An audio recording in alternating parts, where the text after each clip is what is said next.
සුබ දහවලක් වේවා.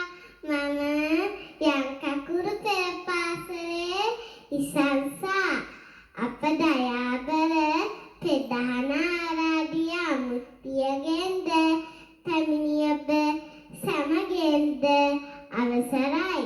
ආදර අම්මේ තාත්තේ නන්දේ මාමේ අයියේ අක්කේ නංගියේ මල්ලියේ ඔයාලා හැමෝම මම ආදරයෙන් පිළිගන්නවා. අද අපිට ගොඩාක් සතුටු දවසක්. දන්නවද පුංචි අපේ දස්කම් පෙන්නන්නයි යන්නේ. අපේ ආදර හංසමාලි ගුරුතුමිය උගන්වපු නැටුම් ගැයුම් බලලා ඔයාලා සතුටු වෙන්න. පුංචි අපේ අඩුපාඩුත් නැති. මොකද අපි තාම පුංචිනේ. අපේ විදිදස් අවසානයේ දක්වා අපි සගම ඇදී සිටින්න.